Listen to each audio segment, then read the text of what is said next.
motor just came up to me with his silk shorts on and said, "Ox, if I knew that you was a loudmouth that you were." All right, so today we're going to talk about 8 wrestlers who really didn't get along with Ox Baker. Some of the reasons might surprise you, while others are just kind of odd or unexpected. Either way, it's an interesting look at the backstage side of wrestling, so let's get into it and see what happened. Let's kick it off with one of the most infamous incidents in wrestling history, Ernie Ladd. Now, Ernie Ladd was a legit tough guy. Before wrestling, he was an NFL star, 6 feet 9 inches, over 300 pounds, and built like a wall. He transitioned into wrestling in the late 60s and quickly became one of the biggest names in the game.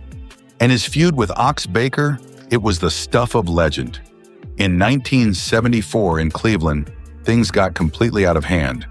Ox and Ernie were in the middle of a heated match, and after the final bell rang, Ox decided the fight wasn't over. He kept delivering heart punches to Ernie again and again. Now remember, fans were already buying into the heart punch as something dangerous. There had been real rumors in wrestling lore saying the move had caused heart attacks in the past. So when Ox kept pummeling Ernie long after the match had ended, the fans didn't just boo, they snapped. Chairs started flying. People stormed toward the ring. Some even pulled out weapons. It was chaos. The police had to break it up, and both wrestlers were lucky to leave the building unharmed. That riot gave Ox Baker an even more fearsome reputation, but it also crossed a line. Many believed he had gone too far, and Ernie Ladd reportedly wasn't happy with how out of control the situation got. In the world of wrestling, it's one thing to sell a match. It's another to risk lives in the process. Up next, let's talk about the Sheik, also known as Ed Farhat. Now, the Sheik was no stranger to violence himself. In fact, he practically invented the hardcore, anything-goes style that guys like Sabu and Mick Foley would later run with. He used pencils, fireballs, chairs, whatever he could get his hands on. So when you've got a guy like the Sheik going up against Ox Baker, you know things are going to be messy. And that's exactly what happened. Their matches weren't technical clinics. They were brutal brawls, blood, chaos, and total anarchy. But behind the scenes, there was tension. You had 2 strong personalities, both known for being hard to work with, trying to outdo each other. That doesn't usually end well. The Sheik was very particular about how he wanted his matches to go, and Ox, with his unpredictable style and heavy hands, wasn't exactly the easiest dance partner. Their feud might have looked incredible to fans, but inside the locker room, things weren't so smooth. There were egos clashing, disagreements on how matches should be laid out, and more than one instance where things got a little too real in the ring. Speaking of tough guys, let's move on to Harley Race, a name that carries weight in any wrestling conversation. Harley was a legit world champion, respected by just about everyone. He was tough, professional, and expected the same in return. He wasn't flashy. He wasn't loud. He let his work speak for itself. And when he stepped in the ring with Ox Baker, it was a clash of styles in more ways than one. Ox's character was big and dramatic, while Harley was all about gritty realism. Their matches were usually built around that contrast. But here's the thing, Harley wasn't a fan of guys who were stiff or reckless. He believed in protecting your opponent and telling a story without actually hurting the other guy. Ox didn't always get that memo. There were times Ox laid it in a little too hard. And when you're in there with someone like Harley, who prided himself on precision and professionalism, that kind of sloppiness was a big problem. Harley reportedly didn't care much for Ox's in-ring approach and thought he made things more dangerous than they needed to be. They had several matches for the NWA title across different territories, but from what many old-school wrestlers have said, Harley wasn't sad when those bookings ended. Now let's talk about someone whose reputation matched Ox's for unpredictability, Bruiser Brody. Brody was a wild man. He was athletic, intense, and always made sure his matches felt like fights. Fans loved his energy, and other wrestlers respected his commitment until they didn't. If he felt like someone was trying to show him up or was being unprofessional, he didn't hold back. When Brody worked with Ox, it was bound to be explosive. Both men were known for working stiff. Both had big personalities. But where Brody's chaos felt controlled, Ox's sometimes just came off as clumsy or out of step. There are stories, though hard to confirm, that suggests Brody and Ox had a few backstage arguments about how matches should go. And when you've got two stubborn veterans trying to one-up each other, it usually doesn't lead to happy endings. Then there's Ronnie Garvin, Hands of Stone. Garvin was another no-nonsense guy. He wasn't the biggest wrestler, but he was incredibly tough. He made a name for himself in the Mid-Atlantic and Georgia territories and had a reputation for laying in his shots. And when he feuded with Ox Baker, things got real in a hurry. One story from their rivalry that still gets passed around is the time Garvin reportedly smashed Ox's dentures during a match. Whether that was an accident or a receipt for something Ox had done earlier, we may never know.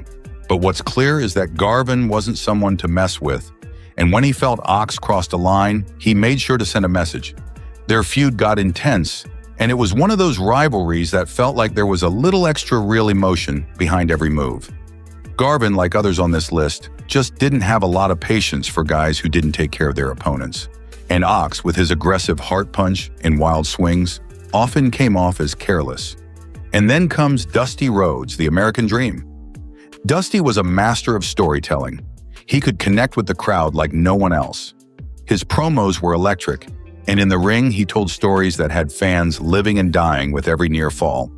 When Dusty feuded with Ox Baker, it was classic good versus evil. Dusty with his working man charm and charisma, and Ox with his monstrous look and vicious style. But behind the curtain, Dusty wasn't thrilled with how Ox worked. Dusty's matches were all about building momentum, using psychology, and making the crowd feel something. Ox, on the other hand, often disrupted that rhythm. His offense could be awkward, his selling was inconsistent, and he had a habit of throwing the match off track. Dusty wasn't the kind of guy to cause drama for no reason, but when someone messed with the story he was trying to tell in the ring, he wasn't quiet about it. His clashes with Ox weren't explosive, but they definitely weren't friendly either. So far, we've talked about 6 big names: Ernie Ladd, the Sheik, Harley Race, Bruiser Brody, Ronnie Garvin, and Dusty Rhodes, who had some real tension with Ox Baker, either in the ring or behind the scenes. Whether it was because of Ox's rough style, unpredictable behavior, or just a complete clash in personality, the message was clear. Ox Baker wasn't the easiest guy to work with. But why did so many wrestlers have issues with him? Part of it was the era. The 70s and early 80s were full of big personalities, and the wrestling business was incredibly territorial. Everyone was trying to protect their spot, and when someone came along who was unpredictable or didn't follow the unspoken rules, it ruffled feathers. Ox had this raw, chaotic energy that made him stand out, but it also made him a bit of a wild card in the locker room. He was never known as a polished technician, in fact, quite the opposite. His movements were clunky, his selling could be inconsistent, and his promos were more about volume than finesse. That didn't sit well with guys like Harley Race or Dusty Rhodes, who prided themselves on telling stories inside the ring. Even brawlers like Bruiser Brody or the Sheik, who thrived in violence, found Ox to be hard to trust in a match. It also didn't help that Ox carried a kind of unpredictable vibe. One minute he'd be going along with the match just fine, and the next he'd be throwing punches a little too stiff or taking things in a direction that hadn't been agreed upon beforehand. That made opponents nervous, because when you're in a wrestling match, there's a deep level of trust required. You're handing your body over to someone else and trusting they won't hurt you. And with Ox, that line seemed blurry sometimes. One of the best examples of this was the situation with Ernie Ladd. That Cleveland riot in 1974 didn't just cause a scene, it was a turning point. Wrestlers saw how Ox played into the chaos, how he kept going when maybe he should have stopped, and it made them wonder, was Ox trying to protect the business or just trying to get himself over at any cost? And let's be honest, Ox kind of leaned into the hate. He thrived on being disliked. He embraced the boos. He lived for the controversy. But that kind of energy doesn't just stay in the ring. It spills backstage, into the locker room, into travel days and pre-match meetings. If you constantly walk around with your character turned up to 100, it gets hard for people to separate the act from the real you. And for Ox Baker, the line between character and person was paper thin. Yet despite all that, you can't deny he left a mark.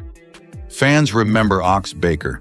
They remember the look, The heart punch, the riots, the chaos. He was never a world champion. He was never the face of a major company, but he was memorable. And love him or hate him, he did what a heel is supposed to do. He made you feel something. Still, the trail of frustrated opponents and behind-the-scenes tension left its own kind of legacy. Guys like Garvin, Race, and Ladd didn't speak kindly about their time working with Ox. Not because he was the worst wrestler ever, but because he made their jobs harder. And in an industry that relies so much on teamwork and timing, that's enough to create real resentment. In the end, Ox Baker was a product of his time. Larger than life, unapologetically wild, and often impossible to control. He made waves, sold tickets, and built a career off being feared. But with that came burned bridges, bruised egos, and more than a few wrestlers who were happy to never share the ring with him again. If you enjoyed this look into wrestling's untold backstage drama, don't forget to hit that like button, subscribe to the channel, and tap the bell so you never miss a story from wrestling's golden days. Got a favorite Ox Baker moment or feud we didn't mention? Drop it in the comments. We'd love to hear your thoughts. Thanks for watching, and we'll see you in the next one. You are going to see in a few seconds here why Ric Flair has been avoiding Nikita Koloff. Why Ric Flair, every time he hears the name Nikita Koloff, he gets chills all over. On April 9th, 2025, WWE finally made an announcement that felt like it had been coming for decades. Even Koloff was inducted into the WWE Hall of Fame 8 years after his death. 50 goddamn years since his career peaked. But why? Why wasn't Koloff inducted years earlier? And why wasn't he included in the main Hall of Fame class, where fans could hear stories about his legacy, see tribute videos, and give him the kind of ovation he deserved? Well, this is because of 3 long-standing controversies that we are about to discuss today. Well, Koloff wasn't just a solid wrestler, he was part of one of the most iconic moments in WWE history. Back in 1971, he shocked the world when he beat Bruno Sammartino for the WWF Championship at Madison Square Garden. To understand how big that was, you have to know what Sammartino meant to wrestling. He held that title for more than 7 years, over 2,800 days. No one thought he could be beaten. He was the face of the company, a hero to working-class fans, especially on the East Coast. That night at the Garden, the crowd was buzzing with energy. Everyone expected Bruno to win like always, but Koloff dropped a knee from the top rope, pinned him, and the place fell completely silent. Not a cheer, not a boo, just stunned silence. Some fans were crying. Even Bruno said he thought something went wrong, that maybe he'd been injured, because it got so quiet all at once. That's how much that moment hit the crowd. It was one of the most unexpected and powerful reactions in wrestling history. And yet, Koloff had to wait more than 50 years after that match to get recognized by WWE. He wasn't around to see it, and he wasn't given the spotlight that many feel he earned. Instead, he was put into the legacy wing, which WWE created to honor old-school wrestlers, especially those who aren't as well known to younger fans or who have more complicated backstories. The legacy wing itself has always felt like a mixed bag. On one hand, it gives credit to legends who helped shape the business. On the other, it often feels like a quiet way to check a box without giving someone the full treatment. Now, coming back to the story, after Ivan Koloff's huge upset over Bruno, you'd think he'd go on to have a long and dominant title run, right? Well, that didn't happen.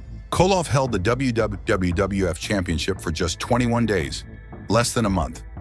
Then, on February 8th, 1971, he lost the title to Pedro Morales, and that short title reign became the basis for one of the most common arguments against him, that he was just a transitional champion. Now let's break that down. In wrestling terms, a transitional champion is basically someone who holds the belt for a short time just to pass it along to someone else. They're used to connect the dots between 2 bigger title runs. A well-known example is Stan Stasiak, who held the belt for only 9 days between Pedro Morales and Bruno's second reign. It was a booking strategy used a lot back in the day, especially by Vince McMahon Sr. The idea was to have a villain win the belt to shake things up, and then quickly drop it to a fan favorite. Heels weren't usually long-term champions. The money in Vince Sr.'s eyes was in the babyfaces, the heroes. So yeah, Koloff's short run technically fits that mold. But here's the thing, Reducing his entire legacy to those 21 days is not just lazy, it's completely unfair. Because Ivan Koloff was so much more than a transitional champion. That win over Bruno wasn't just a placeholder. It was a nuclear moment in wrestling history. It was the end of the longest title reign WWE has ever seen. It changed the company's trajectory. It set up a whole new era. And Koloff wasn't just some random name slotted into that match. He was handpicked. He was trusted with the biggest upset the company had ever done. And sure, the reign was short, but his career wasn't. Koloff wrestled for over 5 decades. He wasn't just a one-promotion guy either. He was a major player in the NWA territories, holding multiple championships, including the NWA Mid-Atlantic Heavyweight title, the NWA World Tag Team titles, and the NWA Television title. Everywhere he went, he was a top heel. Audiences hated him, which meant they were paying to see him get beat. That's money. That's drawing power. He played the foreign villain role during the Cold War era to perfection. He got so much heat from crowds that people genuinely believed he was a Russian menace. His character was so strong that when other heels wrestled him, the crowd would actually cheer them. That's how good he was at his job. He wasn't just a performer either. He helped build the next generation. He mentored guys like Nikita Koloff and Barry Darsow, passing on his knowledge and helping shape future stars. And if you need more proof of his value, look at who did recognize him. He was inducted into the Professional Wrestling Hall of Fame in 2011. He was added to the Wrestling Observer Newsletter Hall of Fame in 2015. Those aren't WWE controlled. Those are respected institutions that looked at his body of work and said, yeah, this guy belongs here. So why didn't WWE do the same? Why let the transitional champion label stick when it's clearly just one small part of a much bigger story? It kind of feels like that label was used as a convenient excuse, a way to explain away his absence from the Hall of Fame while ignoring all the reasons he should have been there. And once you start looking deeper, things get even murkier. There's been a long-standing rumor that the real reason for Koloff's exclusion had more to do with Vince McMahon himself than anything Koloff did in the ring. Let's talk about that. Back in the early 1980s, Koloff left the WWF and started working for other wrestling promotions like the IWA. At that time, Vince McMahon Jr. was in the middle of turning WWF into a national powerhouse. He was building something big and wanted all hands on deck. When wrestlers left for other promotions, especially established stars like Koloff, Vince reportedly saw it as turning your back on the company. That seems to be where the trouble started. Bruce Pritchard, a longtime WWE producer and someone who worked closely with McMahon, talked about it on his podcast. He mentioned that Koloff had been offered a return to the company in the 80s, but turned it down. According to Pritchard, Vince took it personally and held that against him from then on. It wouldn't be the only time Vince let a personal feeling affect business decisions. He's had a history of bringing back wrestlers who caused huge headaches or publicly badmouthed him. At the same time, he's also cut people off completely over something as simple as turning down an offer. There didn't always seem to be a clear pattern. Sometimes it looked like loyalty was more about how Vince felt in the moment than anything else. And that's where Koloff's situation feels especially unfair. This was a guy who made a real mark in wrestling history. He ended Bruno Sammartino's epic title reign, which was one of the most shocking moments of that era. Koloff was a top villain, a serious draw, and an important part of the company's early success. But all of that may have taken a back seat to one decision Vince didn't like. And that points to something bigger about the WWE Hall of Fame. For a long time, it wasn't just about what you accomplished in the ring, it was also about where you stood with Vince McMahon. There's no committee or voting process like other sports halls of fame. It was often one man's call. If Vince didn't like you or thought you weren't loyal enough, your chances of getting in dropped fast. In Koloff's case, that might be the whole story. It's not that he didn't do enough to earn a spot, it's that he made a move Vince saw as disloyal at a critical time, and that stuck with him. Aside from the rumored grudge from Vince McMahon, there was another big reason Ivan Koloff stayed out of the WWE Hall of Fame for so long. He was part of a major lawsuit against WWE that had to do with concussions and long-term health issues. This wasn't a small case. It was a class action lawsuit led by lawyer Konstantin Kiros, who represented a group of former wrestlers. They claimed WWE didn't warn them properly about the risks of repeated head injuries, and they said the company failed to take care of their health once those injuries started catching up to them. Koloff wasn't just one of the names on the list. He was one of the main people involved. He planned to sue WWE for injuries he believed were caused by his time in the ring. In response, WWE filed a counter-lawsuit in 2015 and named him directly, along with a few others. It turned into a legal back and forth that lasted several years. Sadly, Koloff passed away in February 2017 at the age of 74, while the legal battle was still going on. After his death, some people thought the company might change its position and finally recognize him, but that didn't happen right away. The lawsuit wasn't officially thrown out until September 2018, more than a year after he died. The court dismissed the case because the plaintiffs hadn't followed some legal instructions, and many of the claims were filed too late to be considered. Even though the case was dismissed, being involved in it seemed to hurt Koloff's chances with WWE. Looking at how the company has handled similar situations, that shouldn't come as a surprise. Wrestlers who take legal action against WWE often find themselves on the outside. They're left out of promotional material, left off video games, and usually don't get Hall of Fame consideration. While WWE has never said publicly that they blacklist people, many fans and insiders believe that's exactly what happens behind the scenes. You can see it with other wrestlers too. For example, the tag team Demolition was incredibly popular in their prime, but they've never been inducted either. They were also involved in the concussion lawsuit, which makes it pretty easy to understand why they've been left out. For WWE, honoring someone who is suing the company can be a tricky move. It could look like they're admitting fault, or at least bringing attention to a legal fight they'd rather keep quiet. So instead of taking that risk, the company has often chosen to avoid the situation altogether. From a business standpoint, that decision makes sense. WWE has always been very careful about its image. The Hall of Fame isn't just about celebrating wrestling legends. It's also about protecting the company's brand. If someone is involved in a lawsuit, especially one related to health and safety, that becomes a problem. Recognizing them publicly could complicate things, especially while legal proceedings are still ongoing. In Koloff's case, the lawsuit created a kind of invisible wall. No matter how important he was to wrestling history, the legal tension made it nearly impossible for WWE to honor him during that time. Things started to shift only after a few changes happened. First, the lawsuit ended. Second, Vince McMahon began stepping away from daily control of the company. As new leadership came in, some of the old restrictions seemed to fade. People who had been kept at arm's length for years started showing up again. WWE didn't say much about it, but fans could tell there was a new tone. It looked like the company was finally ready to recognize certain names that had been left out for political or legal reasons. In April 2025, WWE finally gave Ivan Koloff the recognition that fans had been hoping for. He was officially inducted into the Hall of Fame as part of the Legacy Wing. Alongside him, Kamala and Dory Funk Sr. were also honored. The announcement came on April 9th, and the ceremony was held on April 18th in Winchester, Nevada, at the Fontainebleau, Las Vegas. It happened just a night before WrestleMania 41, making the moment even more meaningful. For years, people questioned why Ivan Koloff had not been inducted.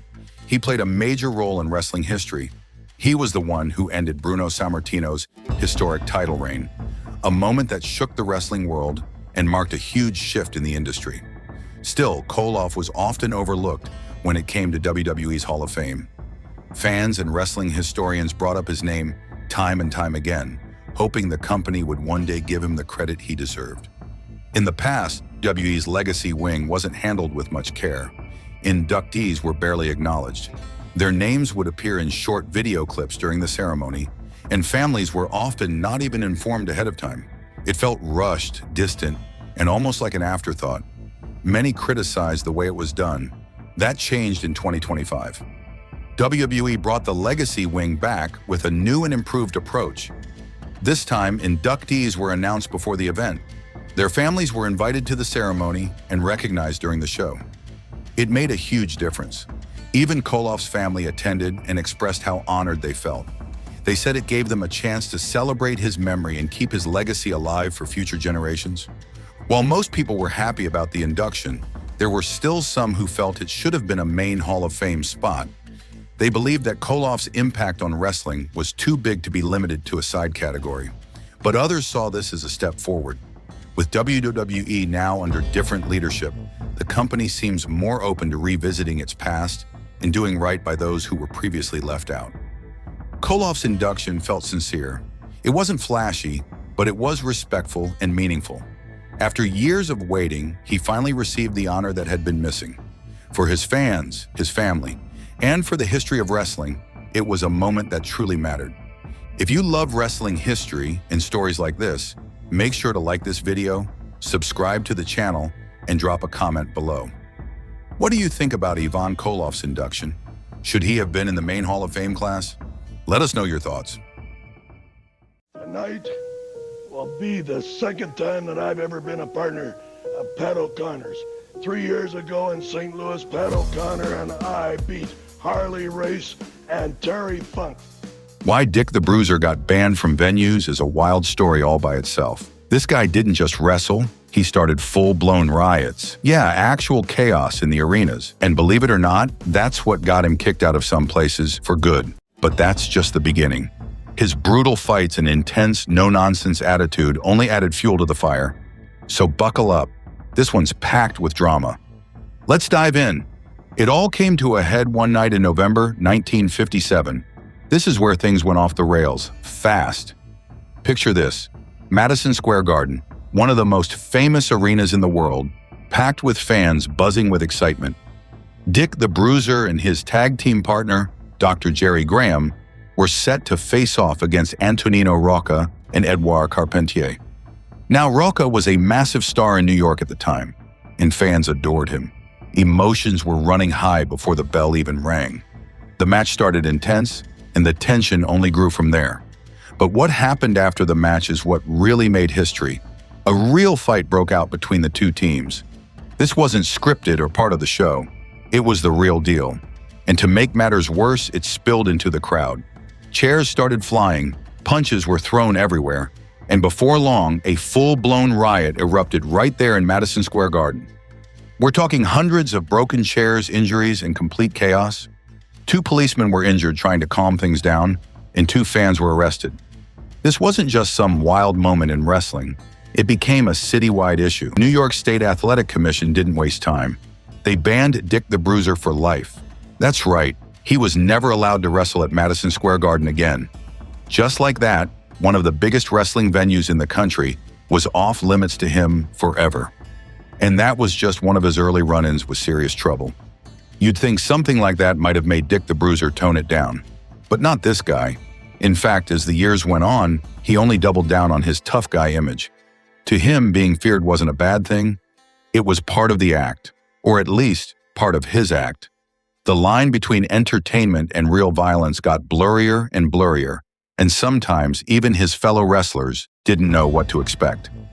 Then came another infamous moment, this time in 1963. It was supposed to be a publicity stunt, something fun to get people talking. Dick the Bruiser was set to have a stage brawl with NFL star Alex Karras at Lindell's Bar in Detroit. The plan was simple: fake a little scuffle, let the media catch wind of it, and drum up some buzz. But what actually happened turned into a complete disaster. While Dick and Karras were doing their thing, pretending to mix it up for the cameras, someone watching didn't realize it was all just a show. One of the bar owner's uncles, thinking it was a real fight, suddenly jumped in to help. And that was the spark that lit the fuse. The fake brawl turned into an all-out real fight. Fists flying, furniture breaking, and people getting hurt. Dick the Bruiser didn't hold back. He reportedly destroyed the bar in the chaos. And when the police showed up to stop the madness, things got even worse. Several officers were injured trying to restrain him. It was total mayhem. And it didn't just end with a few angry phone calls. Dick was charged with aggravated assault and ended up having to pay $50,000 in damages, most of it going to the injured officers. That little publicity stunt turned into one of the most expensive and damaging moments of his career.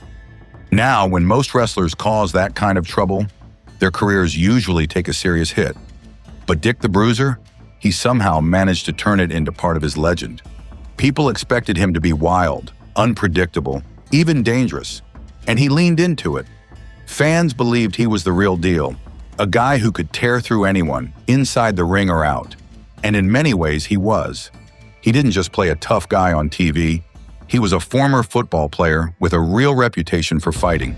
His matches often felt like they could turn into something real at any second, and sometimes they actually did. That unpredictability made him a huge draw, especially in the Midwest, where he ran his own promotion and became a legend. But it also made him a liability. Promoters in certain cities didn't want to take the risk. What if he got into another real fight? What if another riot broke out? What if someone actually got killed? These weren't just what-ifs. They were based on actual events from his past. So while fans loved the chaos, some arenas and commissions wanted nothing to do with it. That mix of admiration and fear followed Dick the Bruiser throughout his whole career. He was loved for being real, but that same reality often pushed him too far. He blurred the lines between performance and danger, and it caught up with him more than once. Still, he never seemed to care. He was who he was, and if you didn't like it, he was more than happy to fight you about it. Tragically, Dick the Bruiser's life came to an unexpected end on November 10th, 1991. He was 62 years old and still incredibly active, even in his later years. On that day, he was weightlifting with his adopted son when something went terribly wrong. He suffered internal bleeding caused by a ruptured blood vessel in his esophagus. Despite his toughness and strength, his body gave out, and he passed away not long after.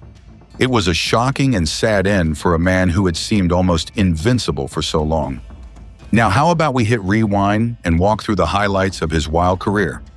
Bruiser made his professional wrestling debut back in 1954. He was trained by none other than Vern Gagne, one of the most respected names in wrestling history. Gagne didn't just teach him the basics. He also played a big role in shaping Bruiser's early career. In fact, not long after he got started, Dick the Bruiser was wrestling big names like Lou Thesz and even Gagne himself. It didn't take long before fans started to notice that this guy was different. He wasn't smooth or flashy. He was raw, powerful, and looked like he could knock your teeth out just by growling at you.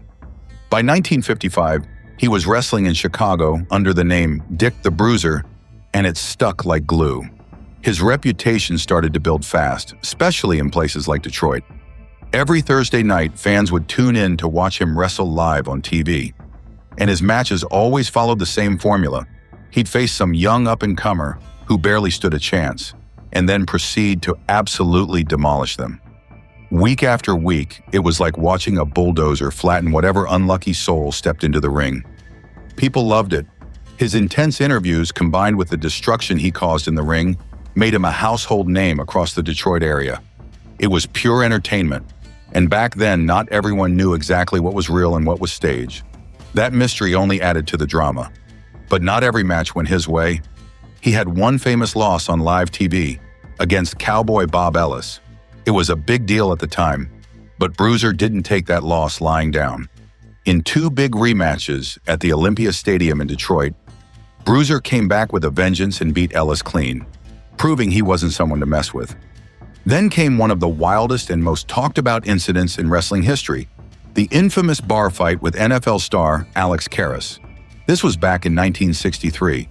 Now this was supposed to be staged, just a publicity stunt. The idea was simple: have a fake fight at Lindell's Bar in Detroit, which Karras co-owned, and get people talking. But things went sideways in a hurry. While the fake brawl was going down, an uncle of the bar's owners, who didn't know it was all a setup, saw Bruiser throwing punches and thought it was real. So he jumped in to protect Karras. That was a huge mistake. The situation turned from playful to dangerous in seconds. What followed was a real fight that tore the entire bar apart. Bruiser reportedly destroyed the place, and when police arrived, they weren't able to calm him down right away either. In fact, several officers were injured trying to stop the brawl. There were reports of over 300 people being hurt in some way during the chaos. It took 8 police officers to finally subdue him. Bruiser was hit with aggravated assault charges and was ordered to pay $50,000 in damages, mostly going to the officers who were injured. That little publicity stunt ended up being one of the most talked about disasters in wrestling history, and yet somehow it still added to his legend. But that wasn't even his first riot. In 1957, Bruiser and his tag team partner, Dr. Jerry Graham, were booked in a huge match at Madison Square Garden. Their opponents were Antonino Rocca and Edouard Carpentier, two beloved stars who drew a packed crowd of nearly 13,000 fans. The match was heated, but it was after the bell that things really exploded. The wrestlers kept fighting, the fans jumped in, and all hell broke loose. 2 cops were injured trying to break it up, 2 fans were arrested, and over 60 officers had to be called in to get the crowd under control. When it was all said and done, the arena floor was littered with hundreds of broken chairs. After that incident, the New York State Athletic Commission banned Dick the Bruiser for life. He was never allowed to wrestle at Madison Square Garden again. That ban stood as one of the most severe punishments ever handed down to a wrestler at the time. Despite all the chaos, Bruiser wasn't just some out-of-control brawler, he was also a businessman. In 1964, he and fellow wrestler Wilbur Snyder bought the Indianapolis NWA territory. They rebranded it as the World Wrestling Association, and of course, Bruiser made himself the top star and champion. The WWA was technically an independent promotion, but it had a strong working relationship with Vern Gagne's AWA. They shared talent, promoted each other's titles, and helped each other stay strong in a competitive wrestling scene. During his time with the WWA, Bruiser formed a legendary tag team with the Crusher, billed as his cousin. Together, they won the AWA World Tag Team titles 5 times and were one of the most entertaining and hard-hitting duos of their era.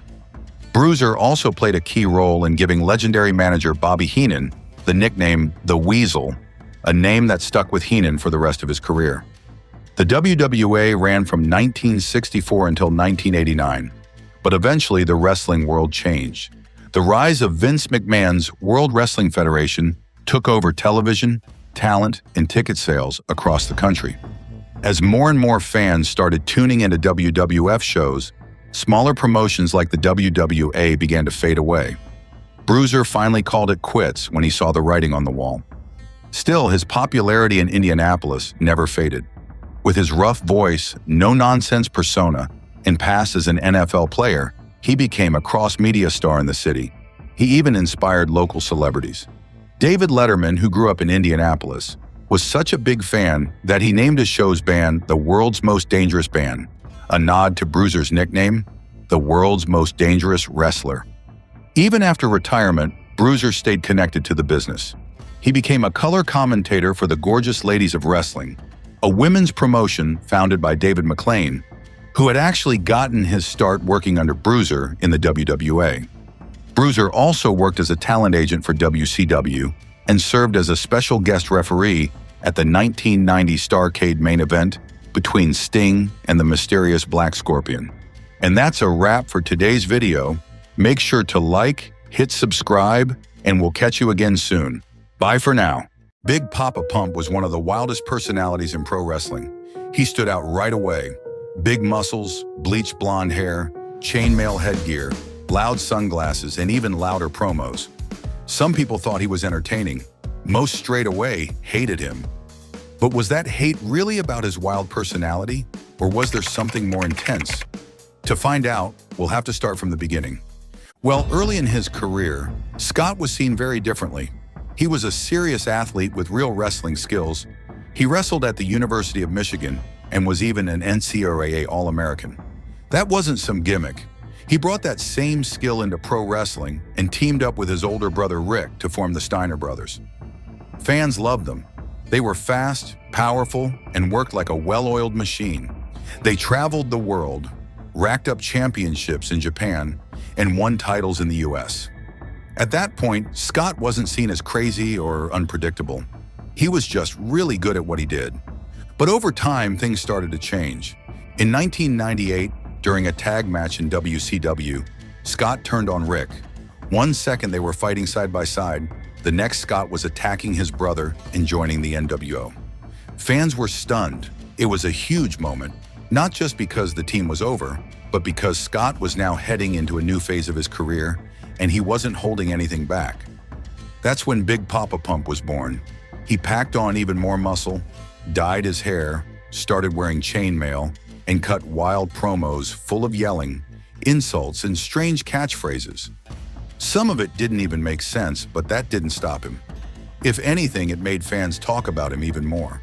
You never knew what he was going to say next. For some people, that was part of the fun. For others, it was exhausting. Now here's what's interesting. That betrayal of Rick, turning on his own brother, was all for the storyline. In real life, the two of them were still close. Rick has said many times he was never jealous of Scott's solo success. He supported him and was proud of him. But even though the heel turn was scripted, the anger behind it was real. Scott had been frustrated with the wrestling world for years. He felt like management didn't respect him and that he deserved better. So when he finally got the spotlight, he didn't play it safe. He went all in. That raw energy made his character unforgettable, but it also made him hard to work with. He wasn't afraid to call people out or get into fights backstage. He said whatever he wanted, and that rubbed a lot of people the wrong way. He's even admitted it himself. He said Big Papa Pump was basically just him pissed off at how things were going. That's probably what made his promos feel so real. He wasn't pretending. He was venting. But this was just the beginning. He started feuding with the biggest names in the industry, and that really got him hated. The most iconic feud, in my opinion, was the Hulk Hogan feud. Now, Scott Steiner's feud with Hulk Hogan wasn't just another wrestling rivalry. It was personal, and it went way beyond anything that happened in the ring. Steiner never hid how he felt. He openly called Hogan out in interviews, on social media, and sometimes even in real life. If there was one person in wrestling that Steiner truly couldn't stand, it was Hogan. And that hatred played a huge part in why some people saw Steiner as out of control or even dangerous. It all started back in the WCW days. Steiner believed Hogan was holding him back. He thought Hogan used his backstage influence to control storylines and protect his spot at the top. Hogan had creative control in his contract, which meant he could say no to almost anything, including losing matches. According to Steiner, Hogan used that power to stop other wrestlers from rising up, and he believed he was one of them. Steiner said he was sick of the way Hogan operated. He didn't think Hogan cared about the business or the younger talent. He called it selfish and said it was killing the spirit of wrestling. But it wasn't just about career jealousy. Steiner claimed he knew things about Hogan's character that made him dislike him even more. He said his close friend Randy Savage had shared stories about Hogan that painted him as manipulative and even racist. Steiner took those stories to heart and never let go of that grudge. The feud went from bad to worse in 2015. During WrestleMania 31 weekend in San Jose, things got serious. Hogan's then-wife, Jennifer, said she had a frightening encounter with Steiner at the airport. She claimed that Steiner approached her at baggage claim, grabbed her arm, and told her he was going to kill Terry, which is Hogan's real name. She said she didn't realize at first who he was, but once she figured it out, she called Hogan right away.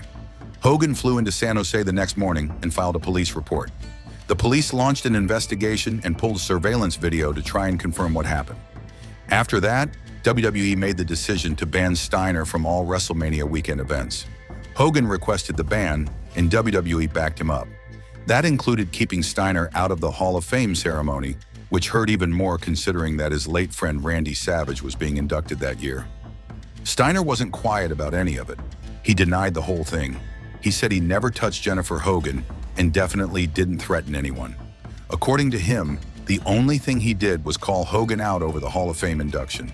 Steiner believed that Savage never liked Hogan and would have hated the idea of him doing the honors. He admitted to saying something, but insisted it was just words, nothing violent. He went even further. Steiner said Hogan only filed the report to create drama and that the airport security footage would have proven him innocent.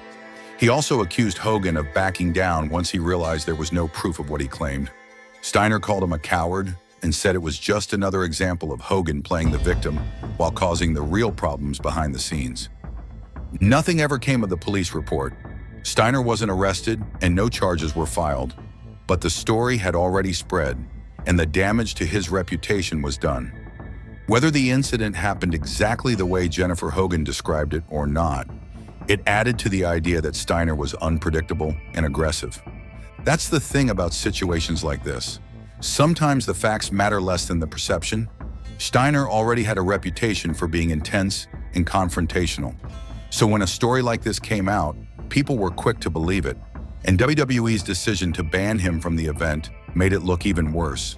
It made it seem like Steiner really was a threat, even though there was no proof he'd done anything illegal. For Steiner, it wasn't just frustrating, it was infuriating. He felt like he was being punished while Hogan, in his eyes the real villain, got treated like a hero. He used every chance he could to remind people about Hogan's past and question why WWE continued to protect him. Steiner brought up the racism allegations, the politics, and the lies. To him, this wasn't just a one-time incident. It was part of a much bigger problem. Even now, fans still talk about that weekend. Some believe Steiner was wrongly accused. Others think the whole thing was just more proof that he was too volatile for the business. The truth may never be fully known, especially since the airport footage was never made public, but either way, the story stuck. And then came the worst of it all. Scott Steiner has never been the type to hold back. If something bothered him, he said it. Loudly. That's always been part of who he is.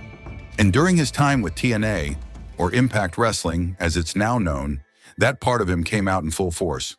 What started as frustration turned into a full-blown online war with the company. That war ended with a lawsuit, but also gave fans another look at the wild and unfiltered way Steiner handled business. Steiner spent a good chunk of time with TNA, coming and going over the years. He had some big moments, like being part of the Main Event Mafia and winning tag titles. Fans still remember those stretches, but behind the scenes, things weren't so smooth. By 2012, after his last regular run with the company, Steiner had reached a breaking point. He was angry about how things were being handled and made it clear he believed TNA was being ruined from the inside. After his release in March of that year, Steiner went straight to Twitter and started unloading. One tweet after another, calling out the people he thought were responsible. His main targets were Hulk Hogan, Eric Bischoff, and Bruce Pritchard. According to Steiner, they were dragging the company down and doing the same things that had already helped destroy WCW. He compared TNA to the Titanic and said it was sinking fast. In his mind, Hogan and Bischoff were steering it straight into the iceberg. He didn't try to hide his motivation. He said he was trying to save TNA. He believed that the company didn't need people like Hogan or Bischoff calling the shots. He felt like they were abusing their positions, pushing their own ideas, and hurting the younger talent. He was tired of staying quiet about it and was ready to go public with everything he thought was wrong. And go public he did. Steiner's tweets were relentless. He went after Hogan for constantly switching between being a good guy and a villain on screen. He called it sloppy and confusing. He said fans were tired of seeing the same old routine. He also claimed that the company had tried to make talent hand over control of their social media accounts. That didn't sit well with him either. But it wasn't just Hogan and Bischoff. Steiner also took time to defend some of the locker room. He brought up AJ Styles, Bobby Roode, and Kurt Angle, and said that management had treated them badly. One story he told was about AJ being pressured to bleach his hair to look more like Ric Flair. When AJ refused, Steiner claimed the higher-ups turned on him. Whether that story was true or not, it showed how strongly Steiner felt about what was going on backstage. The tweets kept coming, and eventually TNA decided they'd had enough. In June 2012, they filed a lawsuit against Steiner. They said he had violated the terms of his contract by making damaging comments about the company and its staff. Even though his contract had already expired, TNA claimed he was still breaking rules that had been part of his previous deal. They were looking for money and also wanted a court order to stop him from tweeting about them. The company pointed to a section of his old contract that supposedly said he wasn't allowed to talk publicly about TNA, its wrestlers, or its management without getting approval first. They also said they had asked him multiple times to stop tweeting and that he ignored them every time. Steiner didn't back down. He said he never agreed to any kind of gag order and that his contract was long over. He said TNA had tried to offer him a new deal and he turned it down. So as far as he was concerned, they had no right to tell him what he could or couldn't say. The case sat in court for a while. It was scheduled for trial more than once, but never actually made it to that point. In early 2016, a judge in Nashville dismissed it for good. The dismissal was with prejudice, meaning TNA couldn't try to bring it back again. That was the end of it. Steiner was quick to celebrate the win. He even brought up his famous Steiner math promo, joking that his odds of winning were always high. To him, the lawsuit wasn't just a legal fight, it was a chance to stand up for what he believed was right and to prove that no company was going to silence him. What made this whole thing so different from other wrestling conflicts was the way it played out. It didn't happen in the ring or on a promo. It happened online, in real time, for everyone to see.